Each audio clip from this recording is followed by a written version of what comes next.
Hello, guys. Welcome to another episode of Leadership Podcast with Dr. Stephen Akintayo. And today, I think we're about to make the Guinness Book of World Records because my guest today is certainly a disruptor and certainly the first in Nigeria and probably in Africa and probably in many countries of the world that you will find a serving judge on a podcast show. And by the way, I mean, most of my guests on this show are actually, it was their first time being on a podcast. My guest today is Honorable Justice Mabel Segun Bello. Ladies and gentlemen, welcome the Federal Republic of Nigeria High Court Judge. How are you, ma?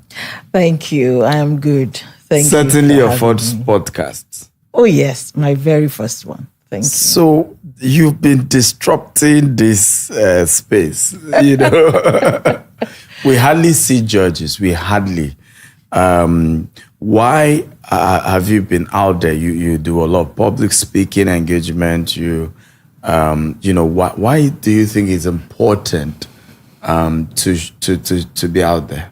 Well, first of all, thank you for having me. You're welcome. On this monumental podcast. Thank you. But truth be told, judges actually are supposed and are expected to be grave, removed, and very exclusive.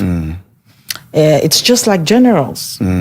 So if I ask anyone here, please give me numbers of doctors, they'll read it out, numbers of teachers, there's nothing wrong with that. But if I ask them, give me the number of a general, serving general, some may never have it in a lifetime. And so if I ask them also, give me the number of a judge, some may never have it in a lifetime. Wow. And that's because this group of individuals impact the society in a manner that should get them removed, such that undue access, to them will not prejudice the outcome of the quality of work that they do. However, it is also important to know that it is this same group of people that carry one of the highest, some of them, not all, are serious repositories of wisdom, intelligence, strategies, depth of understanding, and they are removed from the society. So their benefit is highly limited. And that serves as a baseline for me, but it's not the only reason why I am out there. But that's the baseline. Okay, interesting.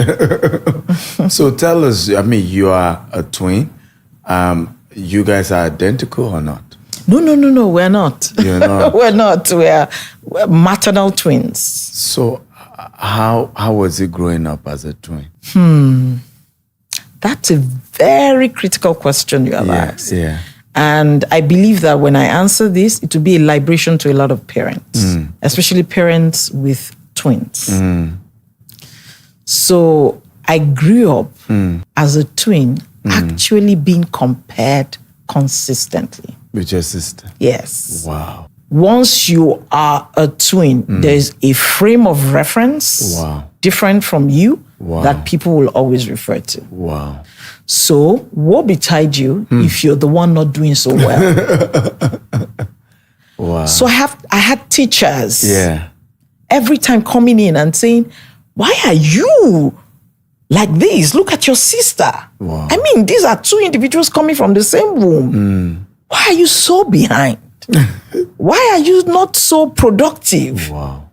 So even if I wanted to fly, I could not fly because as a bird, I was being compared to a lion. A lion is expected to roar. A bird is expected to fly. If you ask a bird, why are you not roaring? I mean, it's absurd. Exactly. So constantly, Were you Tayo or Kende? I'm Taye. Okay, so you came second. I came first. You came first. Taye means you came first. Kende means you come second. Yes. Wow, that's even tougher. Yeah. And you see, the Yoruba culture is absurd. Yeah. They tell you, Akende Gbegbo. So they steal from you, even your birthright. Yes. From the very day you are born. Yeah. They tell you, you may be the first to come, but the last to come is older. Is that really how they do it? That's it. It's an adage. Akende Gbegbo. Really? Yes. So they'll say, oh, who is the older? They will say, who is older? Oh, it's actually Kende. She's older. But I had a twin sister who is very wise, and she's still very wise. Wow. Extremely wise. I mean, she's wisdom personified. Wow. And she will never arrogate to herself that, level of seniority. Wow. I remember when one of our parents died, and we wanted to pour the sand. Yes. And, those aunties said, no, give the shovel to her. She's the oldest. Yeah. And she said, give the shovel to us. We are the oldest. So Taye and I will hold the shovel together, pack the sand together, I'll pour the sand together. I love that. Not that it mattered to me at that time, but that was a demonstration of wisdom. Wow. So you were trying to talk about the lesson for parents, how they need to be careful, because today you are the judge now. Yes. And she's done very well with herself. Yes. Very, very, very well. So, but my next question will be, what, growing up, you were a twin, I think you had an experience in the banking sector. Yes, I was in the banking sector. Right. So why did your journey go that route? Banker turned judge. I'm not sure I got it. You studied law first. Surely. And then you went into banking, and then came back to law. How did it go? Okay, that's always been my desire. While I was growing up, especially while I was in the university. And, when they were exposing us to the different pathways in the practice of law. So you could practice law in the corporate field, practice law as an adjudicator, and then have the practice of law as someone who is litigating. So I told myself, I'll go into litigation, I'll go into corporate practice, and I'll end up as an adjudicator. So you've always wanted Yes, I've always wanted that pathway. So I worked assiduously, and God was on my side because I'm a deeply spiritual person. Religious, yes, fairly so, but I have a unique relationship with God, all thanks to my mother and basically our parents. So we were taught that, one, you must have plans. When you have them, if they don't, if they make you feel very comfortable, then it's not worth it. And then I remember my mother would say, you take your plans to God in the middle of the night. I wondered what that middle of the night meant. Why must I take my plans to God in the middle of the night? She will wake us up by 3 a.m. to pray. Wow. And then, she would say, present your future to God. And we did that, and God answered me. It didn't look like it would work, but it worked. How was the experience? Because what you later did in the judiciary, right? You automated the affidavit system in the entire nation of Nigeria. Was your corporate background responsible for that? Absolutely. Absolutely.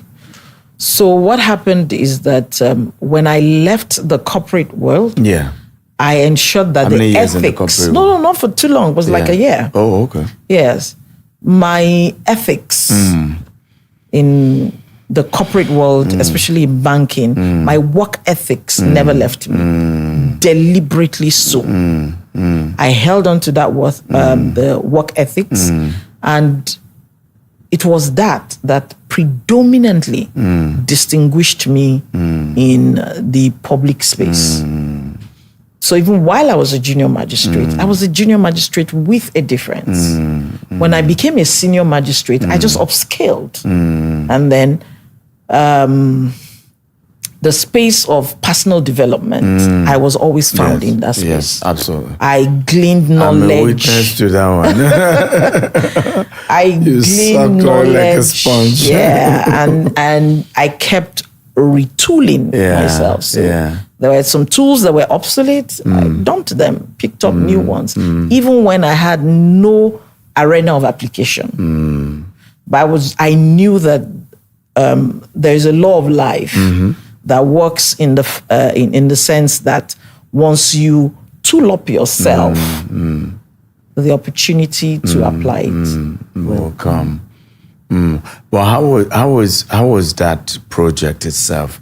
You automating the affidavit, how was it? How tough was it? Because this is not public sector, and we know the bureaucracy, the politics in the public sector. Okay, so for me, I will just say three things were cardinal, and those three things are still cardinal today. I had the opportunity of speaking at the International Women Conference in Dubai. Yes. And those were the three things I hammered on. Okay. And so for me, it was leadership first, and then intentional courage. Intentional courage. Yes, intentional courage. Because everything on your path to arriving at that destination will charge at your courage. It will charge at your heart. See, in private sector, you can bring forth innovations in digitalization. Yeah. It will work because they're already primed for it. In the public sector, corruption is thriving on system inefficiency. So nobody wants an effective system. They don't want the system to be effective or to be efficient. Because once a system is inefficient, corruption will come with its chair and its table and sit right there, make it its domain. Once you bring in effectiveness, you have broken that corruption value chain. Wow. Not only have you broken that corruption value chain, you have affected someone's market share. And so they take it personal. So apart from intentional courage, you need intentional spirituality. Not just being spiritual as a person, but being spiritual, understanding that you need both the force of the earth and the force of heaven to actualize that mission. Because what usually happens in the public space is not that we don't have highly dexterous individuals or skillful people. There are truly skillful people there and people who are desirous of making a change. Not everybody goes into the public service wanting to be laid back, just collecting money. No. People really want to go there and change things, especially the young ones. But what happens is this. They go in with lack of spiritual intelligence. They go into that space that is highly spiritual. And then they begin to execute in the physical. And the people there are watching them because they know exactly where to go and disrupt them. So when I became the director of HOOTS, then the first thing was I took about 3 weeks off. I was nowhere to be found.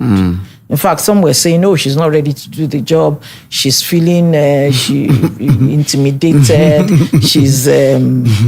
So they would call me. I'll say, "Well, I have some cases I need to clear up," which was true anyway. But that wasn't the main thing I was doing. I was doing two things cardinally. I was deeply in a spiritual state, asking for direction, asking for help, fortifying myself, ensuring that I have enough strength. And then I was also strategizing more with a spiritual director in person of Apostle Joshua Selman at that time. So when I came up on board, it was hit the ground running. Wow. They said it was fire on the mountain, like they said. I did all of that in the space of 5 months. Wow. 5 months. Yes, 5 months. Wow. Wow. I mean, I heard a story of somebody in the public sector who says that lion always appeared to him in his dream. You know what they would do to you? Yeah. Once you bring up that initiative of yours, they'll just go into spiritual manipulation. You will wake up one day with a swollen leg. Wow. Or a swollen face. Wow. Or a swollen hand. Wow. Once that happens, yes, it will not be diagnosed. It will not be treated. It cannot be treated. They will not be able to diagnose it. That is what you will focus on for the rest of your tenure in that space. That's all. That's why spiritual intelligence is so key. It's an imperative. It's not an elective. Wow. It's not something that you choose whether you want to have it or not.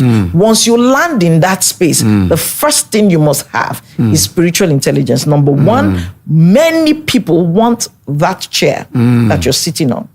Because to them, number one, you're a female occupying a seat in a department that is responsible for about 70% of internally generated revenue. Wow. What are you doing? Wow. Wow. So for them, number one, what is our relationship with the chief judge that made him look around, can't find a male? Yeah. And how to put a female. And there are so many of us. In FCT, there is more northern inclined. That's the second one. Yeah. She's a female. She's not a northerner. And to top it all, she's a Christian. Hey. People have done that in the past. They didn't get away with it. Wow. Wow. So I know I'm not going in for, cat and dog mission. This is real business and probably war. I remember one day, myself and one other director, a male director, were waiting in the waiting room of the CJ because we're not guests. So we stood up. We didn't sit on the couch. And suddenly he turned to me and said, this thing you're doing, I hope you're spiritually strong enough to do it. He was not joking. That guy was not joking.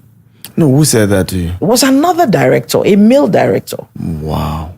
He just turned to me and said, this thing you're doing, I hope you are spiritually strong enough to do it. Wow. And I just smiled at him. I didn't say a word. When he saw that smile, he said, I guess you are. Wow. I'm telling you, it's just I guess you are. Wow. It was the very same director when I was becoming a high court judge who looked at me and said, why are you suddenly exiting this space? Why is it that good things don't last? You could see the pain. He said, why is it that good things don't last? Imagine if I had taken his words for a threat or, and I cowered away. Because that was the initial stage of the initiative. Amazing. I mean, you talked about you being promoted to a high court, from a magistrate now to a high court judge. And what were because this is a leadership podcast, what are the leadership lessons on being able to move from one level of leadership to another level of leadership, like you did, moving from a magistrate to a high court judge? Well, leadership at the level of being a magistrate was not at a wide scale. So it was just immediate leadership around the space of your court, your own immediate staff. So there were certain ethics that, I put I infused into them. But primarily, self-leadership is key at that level because they will be looking at you more than listening to you. So it's that self-leadership that made some of us, it wasn't only me, some of us to loom large on the scene enough for the chief judge to identify. Yes, and say, okay, I want to birth an initiative. This is the person who will. And interestingly, at the time when they wanted to appoint directors, and especially for that department, this chief judge consulted with 3 people at different levels. It will interest you to know. All 3 mentioned my name. Wow. When inquired, who should run this for us? Because, I mean, people, I remember the director before me, he told me, he said, just go there and go and be sitting in your office and looking at you can't handle the rot in that department. He told me that categorically. He said, no human being can handle it. And he's correct. Human beings cannot handle it. He said, and in how many spaces of corruption would you be to stop it? That was when I knew I needed wisdom. Not the wisdom of men, but a wisdom that is divine. So, I mean, it just hit me one day that there's something I learned while we were doing these personal development classes. So it wasn't even a spiritual liberation. It was just my mind taken to a body of knowledge I had learned several years ago. That when you chase after birds, you will leave the field. But if you clean up your field, when the birds come, they have nothing to perch upon, and then they will leave. I love that. So that was when I knew that, okay. The focus should be to clean the field. And the best way to do that is to put a digital infrastructure. Powerful. Wow. So it was a digital infrastructure that I, through the cooperation of the team members, we put in place. And then I had to do a buy-in. Because of various stakeholders. Yes. Because there are stakeholders that, you're changing. It is more like a policy formulation you want to do. So I ensured I didn't do it alone. There was an affidavit committee comprising of about 5 directors as well. We also needed to change, bylaws and all of that to accommodate that initiative. And we did. But honestly, the leadership of the chief judge at that time was what made it happen. Because whether you like it or not, if the leader does not subscribe to your initiative, you are just joking. You will come on board and he will just, somebody will come to you and say, this thing that she wants to do, we will offer you so and so, let us do it. And that's the end of it. I remember when I wanted to start it, I went to him and I said, my Lord, do you have any special interest or any, He said, no, nothing. Just bring on board the technical partner that has the solution to the problem on ground. Giving me a free hand. Leadership is so key to transformation. It is actually the leaders who stop the entrepreneurs from blossoming with ideas that can transform the society. You and I have ideas that can transform society in the civil service. But leadership will not let you thrive. You could even build it, and then they feel, okay, you have too much integrity, they can't get money. They'll bring somebody else then and throw you out. That's what actually kills that space. That leadership. And that's why podcasts like this, focusing on leadership, trainings that focuses on the leadership deficit that we have, are so monumental to the societal transformation. Will you encourage good people to go into public sector? Because everybody just feel there's no point to go into public sector. Just stay in your private, business. Do you think there's a need for good people to intentionally get into the public sector? It's not just a need, it's an imperative. Because it is this same contraption that will formulate the policies that will affect the private sector. If they are not well groomed, if they are not taught properly, they will formulate policies that will jeopardize your growth. So intentionality is at the baseline of it in going into public service. I decided to go into public service. It was my choice. And one of the reasons is to make a difference. It may not come in 10 years. It may not come in 15 years. Mine came on the 19th year. Wow. That's long. Yes, it came on the 19th, and you must be focused enough to see the future. That's long. Because everything on your journey may not look like it. That future that you are envisioning, it may not look like it. So you must be focused enough to know that that opportunity will come for you to thrive. And that was it for me. It came on the 19th year. Wow, that's a long time. So how have you coped to manage family, your kids, your husband, in all of this? Well, how you prioritize is the key. So for me, family is first.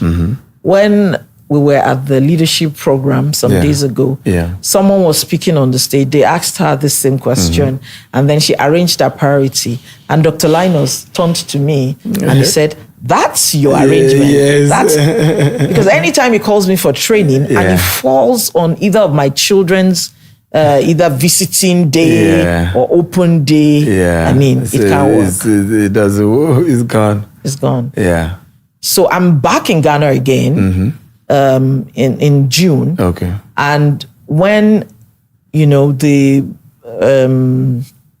it's a work thing. It's nothing like this. Yeah. It's work. It's actually judiciary work. Yeah. And when the date came out, that's inevitable for me. You can't say no. When that date came out, it fell on my daughter's midterm break. So the very day she's taking her midterm break is the very day we're starting that training. And the day she's finishing is the day her midterm break. So it means I can't be there. Yeah. So what did I do?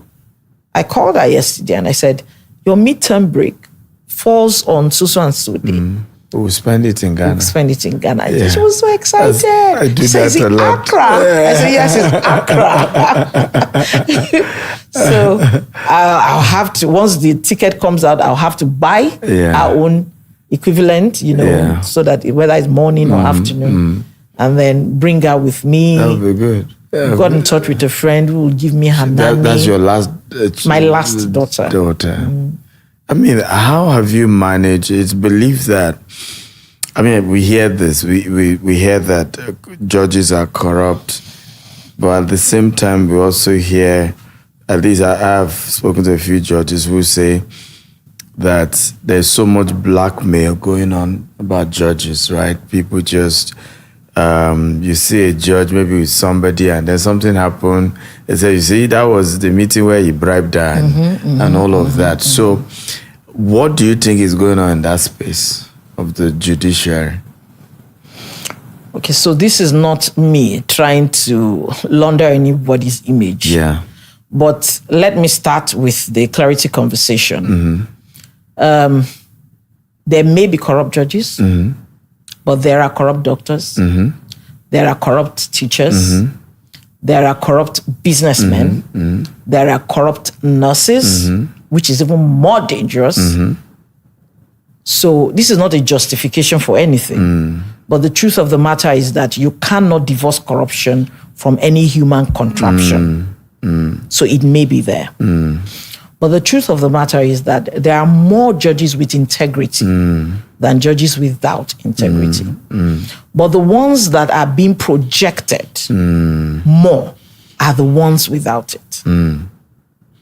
So, and that is happening because a lot of judges cannot and are prohibited from, speaking up. Yeah. Or saying anything. Yeah, so you can't defend yourself, you can't speak, you can't.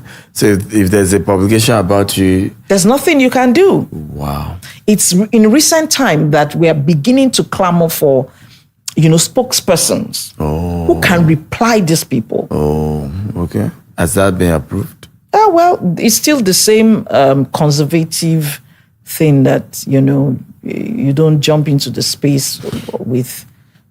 people like that. I agree, absolutely. But, Now we are having some kind of modest response, but it's not as pungent as the attacks. So they reply, but they're very modest, very formal. Have you ever had an experience like that, and how did you handle it? Oh yes, I've had. If you are not, if you don't have, then you have not started the job.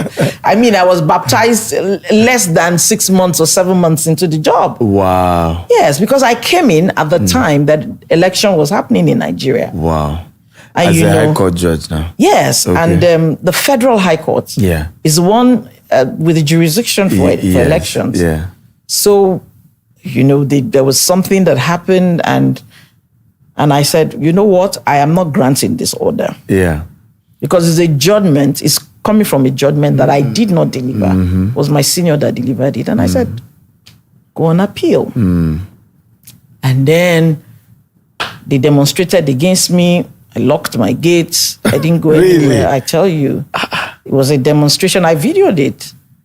And in your apartment? In my office. They came to the office to demonstrate.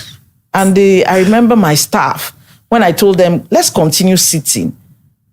One of my staff stood up and said, my lord, your children are grown. My children are small. They are little. My lord, we cannot continue sitting. We have to run. Yeah, tough person. And I remember the lawyer saying, yes, we concur. We have to run. We cannot stay. When the staff are running, the lawyers are running. So I said, okay, fine, no problem. But I went to my office and I continued sitting. Really? I not sitting in terms of there, but I was just continuing my work.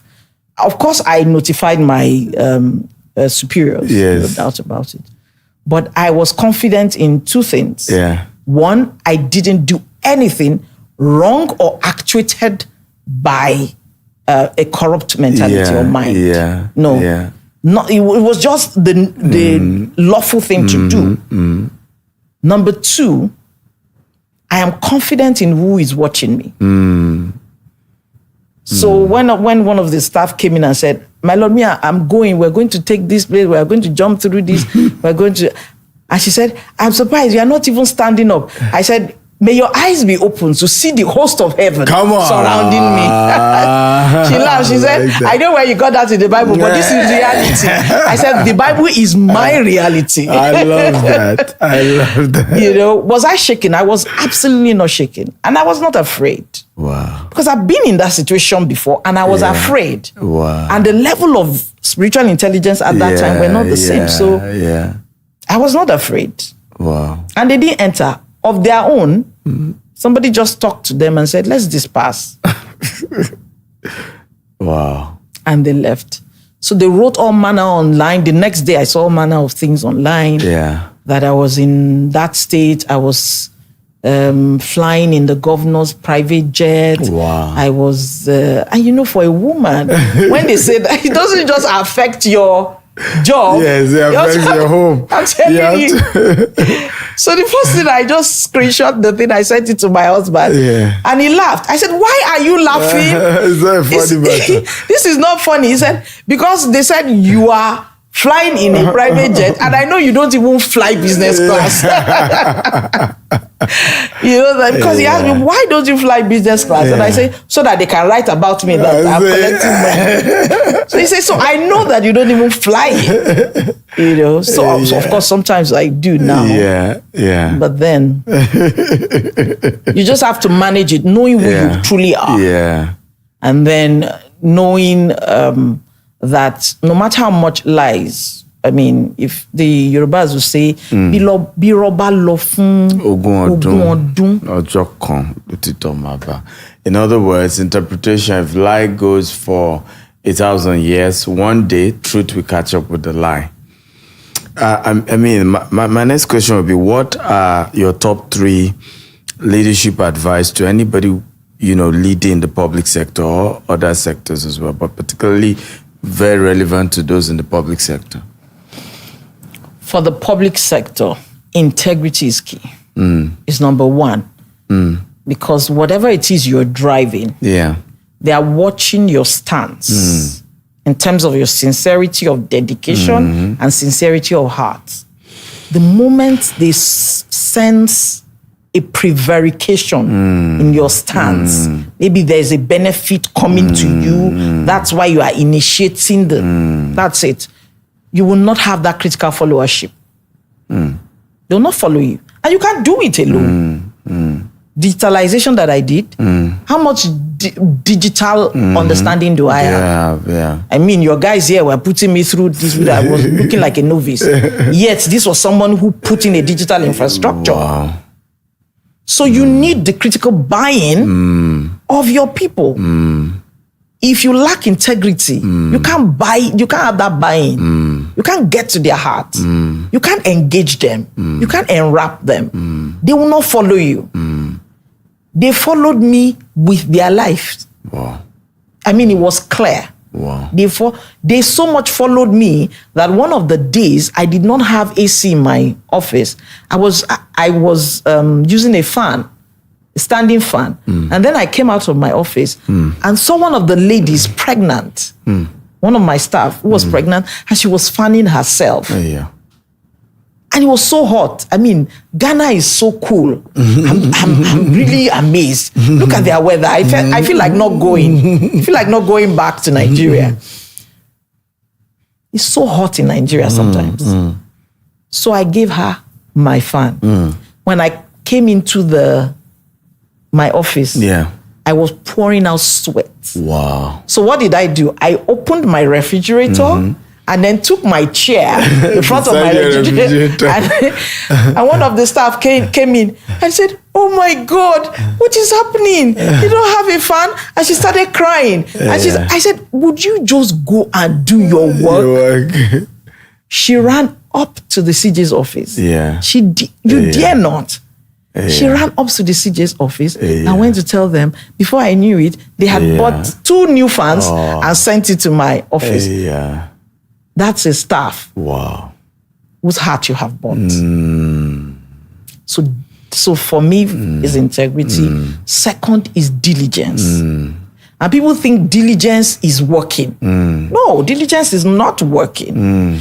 Diligence is finishing the work. When the Bible says that a lazy man does not roast what he took in hunting. The man went to hunt. At least he did some work. Hard work to hunt? Yes. That's hard work. I like that. How would you call that man not diligent? How would you call that man a lazy man? But he says if you don't finish it, if you don't, the essence of that, what that thing is saying is if you don't create a legacy that will last after you, you're a lazy man. Powerful.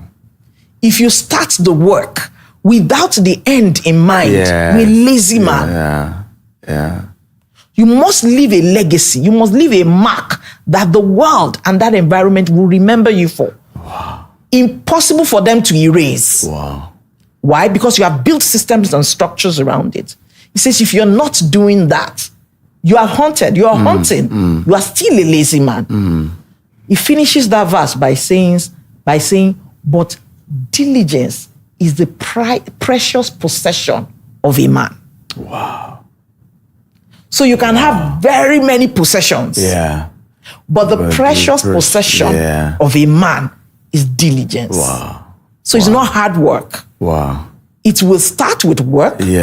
Smart work. Hard work, whatever work it is. But it must end with diligence. Diligence. Ensuring that you leave a legacy for your world to remember you for. Men are not remembered by their children. It's not your offspring that will perpetuate your name or carry on your name. Powerful. It is the quality of work that you leave behind. Is it Nkrumah that they all remember here? Exactly. Who remembers him because of his children? Have you ever heard of his child? Powerful. But you remember him for what he fought for. What he left as a legacy. Is the reason I tell those people who are looking up to God for children, and they say, "Who will carry on my name?" You are joking. Who will carry on your name? So many people. Your name? So if it is your name that you are looking for to carry on, please don't bother about children. Because they are not the ones to carry it on. When they come, they'll carry on their own name, not your name. Who is the father of Nkrumah?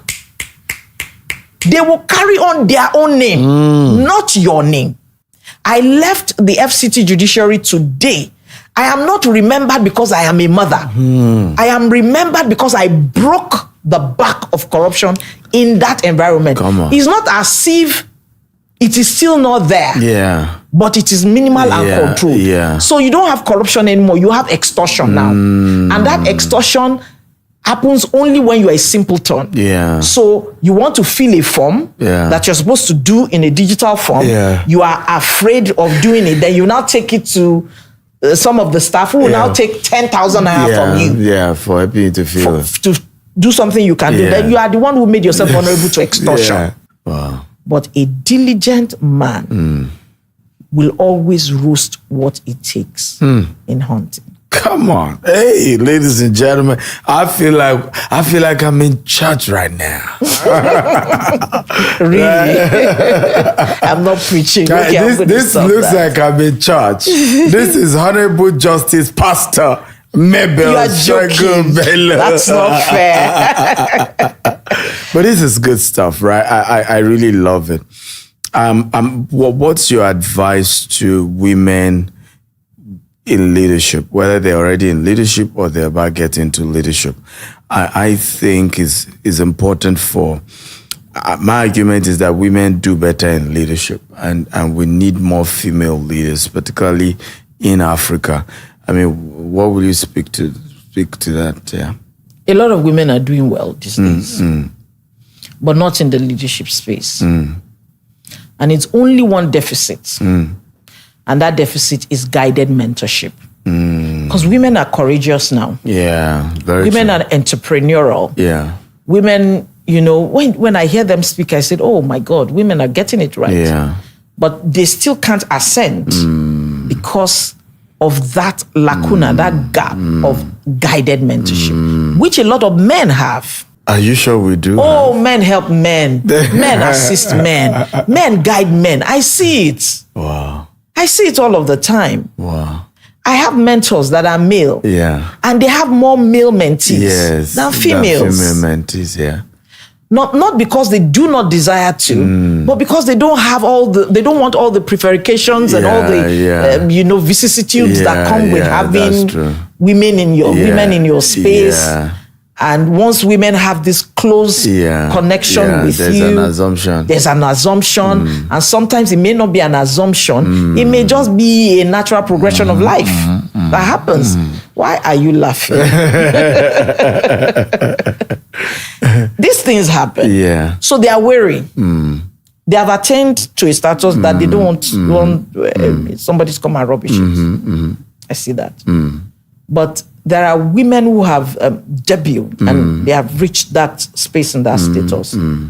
We should now start reaching down. I was guided primarily by women. Wow. The courage that I have today was given to me by female judges. Wow. And I was a magistrate. Wow. They just saw it in me and decided to hold my hands. Wow.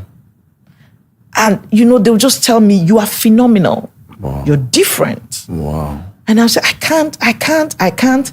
They are the ones who can now put the can into your I can't. Wow. Wow. Wow. To hold your hands. I remember one of the female judges, she's now a justice of the Superior Court, telling me, when I said, what if I cannot, what if she looked at me and said, heavens will not fall if you do it. And if heaven falls, we are here to catch it. Come on. I like that. I was okay, you know what? So let's go. I have backups that cannot back out. Well, it's only God that is a backup that cannot back out. Human beings can back out, truly. Yeah. But even that saying, that is enough to encourage. Yes. Do you think we need more successful women leaders to reach out to the younger ones? Well, we need more successful women, accomplished women, and I'm not talking about money alone. Yeah.